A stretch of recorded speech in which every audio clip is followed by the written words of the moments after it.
अस्सलामुअलैकुम। हारून रशीद का एक बेटा था जिसकी उम्र तकरीबन 16 साल की थी। वो बहुत शिद्दत से जाहिदों और बुजुर्गों की मजलिस में रहा करता था और अक्सर कब्रिस्तान चला जाता।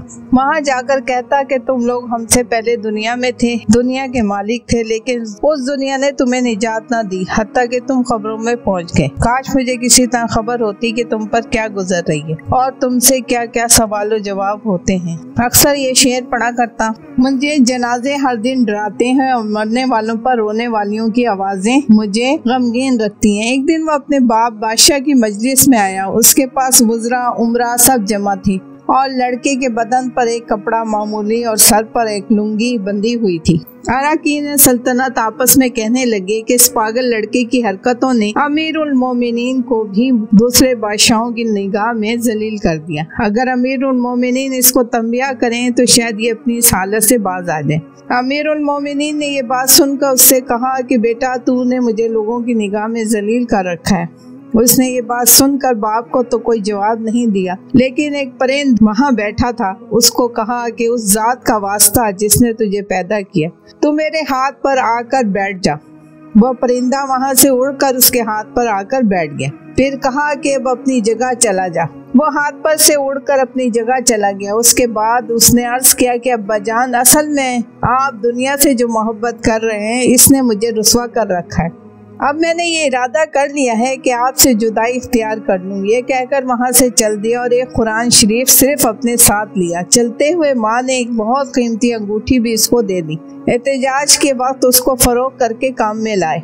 वो यहाँ से चलकर बसरा पहुँच गया और मजदूरों में काम करने लगा। हफ्ते में सिर्फ एक दिन शंबे को मजदूरी करता और 8 दिन तक वो मजदूरी के पैसे खर्च करता और 8वें दिन फिर शंबे को मजदूरी कर लेता और एक धर्म और एक दाइक यानी धर्म का छठा हिस्सा मजदूरी लेता। इससे कम या ज्यादा न लेता। एक दाइक रोजाना खर्च करता। अबू आमिर बसरी कहते हैं कि मेरी एक दीवार गिर गई थी। उसको बनवाने के लिए मैं किसी मेमार की तलाश में निकला। किसी ने बताया होगा कि ये शख्स भी तामीर का काम करता है। मैंने देखा कि निहायत खूबसूरत लड़का बैठा है, एक जंबील पास रखी है और कुरान शरीफ देख कर पढ़ रहा है। मैंने उससे पूछा कि लड़के मजदूरी करोगे? कहने लगा क्यों नहीं करेंगे, मजदूरी के लिए तो ही पैदा हुए हैं। आप बताएं क्या खिदमत मुझसे लेनी है? मैंने कहा गारे मट्टी तामीर का काम है। उसने कहा कि एक धर्म और एक दानिक मजदूरी होगी और नमाज के औकात में काम नहीं करूंगा। मुझे नमाज के लिए जाना होगा। मैंने उसकी दोनों शर्तें मंजूर कर ली और उसको लाकर काम पर लगा दिया। मगरिब के वक्त जब मैंने देखा तो उसने 10 आदमियों की तादाद का काम किया। मैंने उसको मजदूरी में 2 धर्म दिए। उसने शरत से जायद लेने से इनकार कर दिया और एक धर्म और एक दाने लेकर चला गया। दूसरे दिन मैं फिर उसकी तलाश में निकला। वो मुझे कहीं ना मिला। मैंने लोगों से तहकीक किया कि ऐसी ऐसी सूरत का एक लड़का मजदूरी क्या करता है, किसी को मालूम है कि वो कहाँ मिलेगा? लोगों ने बताया कि वो सिर्फ शंबे ही के दिन मजदूरी करता है, इससे पहले तुम्हें कहीं नहीं मिलेगा। मुझे उसके काम को देखकर ऐसी रग़बत हुई कि मैंने 8 दिन को अपनी तामीर बंद कर दी और शंबे के दिन उसकी तलाश को निकला। वो उसी तरह बैठा कुरान शरीफ पढ़ता हुआ मिला। मैंने सलाम किया और मजदूरी करने को पूछा।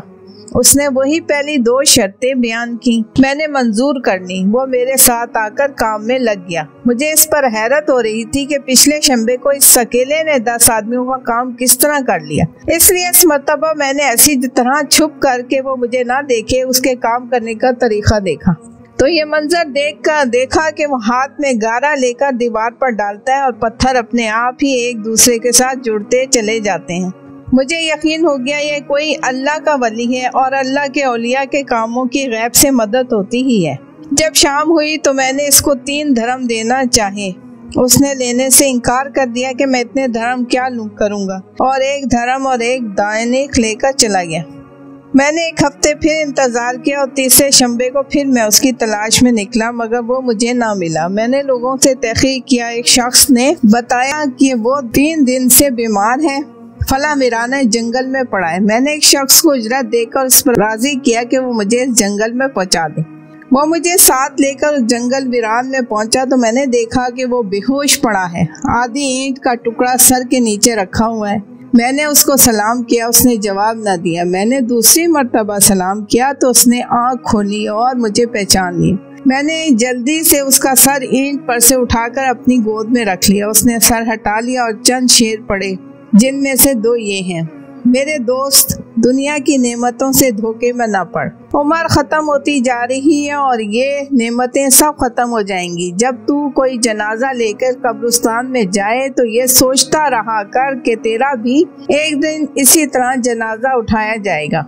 इसके बाद इसने मुझसे कहा कि अबू आमिर, जब मेरी रूह निकल जाए तो मुझे नहला कर मेरे इसी कपड़े में मुझे कफन दे देना। मैंने कहा, मेरे महबूब, इसमें क्या हर्ज है कि मैं तेरे कफन के लिए नए कपड़े ले आऊं? उसने जवाब दिया कि नए कपड़ों के लिए जिंदा लोग ज्यादा मुस्तहिक हैं। और ये जवाब हजरत अबू बकर सिद्दीक रज़ी अल्लाह ताला अन्हु का जवाब है। उन्होंने भी अपने वसाल के वक्त यही फरमाइश की थी कि मेरी उन्हीं चादरों में कफन देना, और जब उनसे नए कपड़े की इजाज़त चाही गई तो उन्होंने यही जवाब दिया था। लड़के ने कहा कि कफन तो पुराना हो या नया, बहरहाल बसीदा हो जाएगा। आदमी के साथ तो सिर्फ उसका अमल ही रहता है। और ये मेरी लुंगी और लोटा कब्र खोदने वाले को मजदूरी में दे देना, और ये अंगूठी और कुरान शरीफ हारून रशीद तक पहुंचा देना, और इसका ख्याल रखना कि खुद उन्हीं के हाथ में देना। ये कहकर देना कि एक परदेसी लड़के की ये मेरे पास अमानत है, वो आपसे ये कहकर गया है कि ऐसा ना हो कि किसी गफलत और धोखे की हालत में आपकी मौत आ जाए। यह कहकर उसकी रूह निकल गई। उस वक्त मुझे मालूम हुआ कि ये लड़का शहजादा था। इसके इंतकाल के बाद उसकी वसीयत के मुताबिक मैंने उसको दफन कर दिया और दोनों चीज़ें गोरकन को दे दी, और कुरान पाक और अंगूठी लेकर बगदाद पहुंचा और कसरे शाही के करीब पहुंचा तो बादशाह की सवारी निकल रही थी। मैं एक ऊंची जगह खड़ा हो गया। अव्वल एक बहुत बड़ा लश्कर निकला जिसमें तकरीबन 1000 घोड़े सवार थे। इसके बाद उसी तरह एक के बाद दिगरे 10 लश्कर निकले, हर एक में तकरीबन 1000 सवार थे। 10वें जत्थे में खुद अमीरुल मोमिनीन भी थे। मैंने जोर से आवाज देकर कहा कि है अमीरुल मोमिनीन, आपको हजूर अक़दस सल्लल्लाहु अलैहि वसल्लम की क़राबत रिश्तेदारी का वास्ता जरा सा तौक़ुफ़ कर लीजिए। मेरी आवाज़ पर उन्होंने मुझे देखा तो मैंने जल्दी से आगे बढ़कर कहा कि मेरे पास एक परदेसी लड़के की अमानत है जिसने मुझे ये वसीयत की थी कि ये दोनों चीज़ें आप तक पहुँचा दूँ। बादशाह ने इनको देखकर पहचान लिया। थोड़ी देर सर झुकाया, उनकी आंख से आंसू जारी हो गए और एक दरबान से कहा, इस आदमी को अपने साथ रखो, जब मैं वापसी पर बुलाऊं तो मेरे पास पहुंचा देना। जब वो बाहर से वापसी पर मकान पर पहुंचे तो महल के पर्दे गिरवा कर दरबान से फरमाया, उस शख्स को बुला कर लाओ, अगरचे वो मेरा गम ताज़ा ही करेगा। दरबान मेरे पास आया और कहने लगा कि अमीरुल मोमिनीन ने बुलाया है और इसका ख्याल रखना कि अमीर पर सदमा का बहुत असर है। अगर तुम 10 बातें करना चाहते हो तो 5 ही पर इख्तिफा करना। ये कहकर वो मुझे अमीर के पास ले गया। उस वक्त अमीर बिल्कुल तन्हा बैठे थे। मुझसे फरमाया कि मेरे करीब आ जाओ। मैं करीब जाकर बैठ गया। कहने लगे कि तुम मेरे इस बेटे को जानते हो? मैंने कहा, जी हाँ, मैं उनको जानता हूँ। कहने लगे, वो क्या काम करता था? मैंने कहा, गारे मट्टी की मजदूरी करते थे। कहने लगे, तुमने भी मजदूरी पर कोई काम उससे कराया है? मैंने कहा, कराया है। कहने लगे, तुम्हें इसका ख्याल ना आया कि उसकी हजूर अक़दस सल्लल्लाहु अलैहि वसल्लम से क़राबत थी कि ये हजरत हजूर के चचा हजरत अब्बास की औलाद हैं? मैंने कहा, अमीरुल मोमिनीन, पहले अल्लाह जल्ल शानहू से माजरत चाहता हूँ, उसके बाद आपसे उज़र ख्वाह हूँ। मुझे उस वक्त इसका इल्म ही ना था कि ये कौन है। मुझे इनके इंतकाल के वक्त इनका हाल मालूम हुआ। कहने लगे कि तुमने अपने हाथ से उसको गुस्ल दिया? मैंने कहा कि जी हाँ। कहने लगे, अपना हाथ लाओ। मेरा हाथ लेकर अपने सीने पर रख लिया और चंद शेर पढ़े जिनका तर्जुमा ये है, ऐ वो मुसाफिर जिस पर मेरा दिल पिघल रहा है और मेरी आंखें उस पर आंसू बहा रही हैं। ऐ वो शख्स जिसका मकान कब्र दूर है लेकिन उसका गम मेरे करीब है। बेशक मौत हर अच्छे से अच्छे इश्क को मुकद्दर कर देती है। वो मुसाफिर एक चांद का टुकड़ा था, यानी उसका चेहरा, जो खालिस चांदी की टहनी पर था, यानी उसके बदन पर। बस चांद का टुकड़ा भी खबर में पहुंच गया और चांदी की टहनी भी खबर में पहुंच गई। उसके बाद हारून रशीद ने बसरा उसकी खबर पर जाने का इरादा किया। अबू आमिर साथ थे। उनकी खबर पर पहुंचकर हारून रशीद ने चंद शेर पढ़े जिनका तर्जुमा ये है कि ऐ मुसाफिर जो अपने सफ़र से कभी ना लौटेगा, मौत ने कम उम्री ही के ज़माने में उसको जल्दी से उचक लिया। ए मेरी आंखों की ठंडक, तू मेरे लिए उन्स और दिल का चैन था। लंबी रातों में भी और मुख्तसर रातों में भी तूने मौत का वो प्याला पिया है जिसको अनकरीब तेरा बूढ़ा बाप बुढ़ापे की हालत में पिएगा, बल्कि दुनिया का हर आदमी उसको पिएगा, चाहे वो जंगल का रहने वाला हो या शहर का रहने वाला।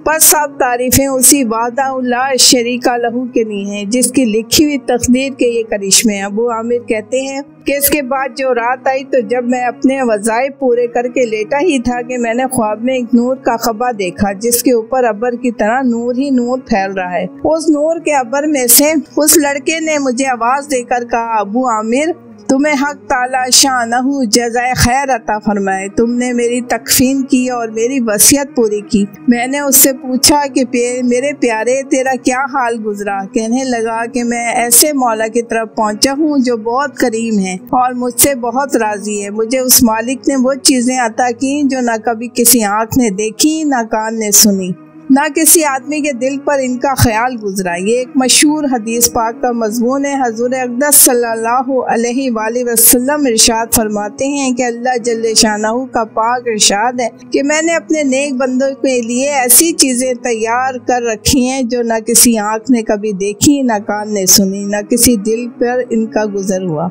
हज़रत अब्दुल्ला बिन मसूद फरमाते हैं कि तौरात में लिखा है कि हक़ ताला शानहू ने इन लोगों के लिए जिनके पहलू रात को ख्वाब गाहों से दूर रहते हैं, यानी तहज्जुद गुजारों के लिए वो चीज़ें तैयार कर रखी हैं जिनको ना किसी आँख ने देखा, ना कान ने सुना, ना किसी आदमी के दिल पर इनका गुजर हुआ, ना उनको कोई मुक़र्रब फरिश्ता जानता है, ना कोई नबी रसूल जानता है। और ये मज़मून कुरान पाक में भी है। किसी शख्स को खबर नहीं जो आँखों की ठंडक का सामान ऐसे लोगों के लिए खजाना गैब में। इसके बाद उस लड़के ने कहा कि हक़ ताला शानहू ने कसम खाकर फरमाया है कि जो भी दुनिया से इस तरह निकल आए जैसा मैं निकल आया, उसके लिए यही एजाज़ और इकराम है जो मेरे लिए है। कहते हैं ये सारा किस्सा मुझे और तरीके से भी पहुंचा है। उसमें यह भी है कि किसी शख्स ने हारून रशीद से उस लड़के के मुतालिक सवाल किया तो उन्होंने बताया कि मेरे बादशाह होने से पहले ये लड़का पैदा हुआ था। बहुत अच्छी तरबियत पाई थी, कुरान पाक भी पढ़ता था और अलूम भी पढ़ते थे। जब मैं बादशाह बन गया तो ये मुझे छोड़कर चला गया था। मेरी दुनिया से उसने कोई राहत ना उठाई। चलते वक्त मैंने ही उसकी माँ से कहा था कि इसको ये अंगूठी दे दे। उस अंगूठी का याकूत बहुत ज्यादा कीमती था, मगर ये इसको भी काम में ना लाया। मरते वक्त वापस कर गया। ये लड़का अपनी वालदा का बड़ा फरमाबरदार था। जज़ाकल्लाह।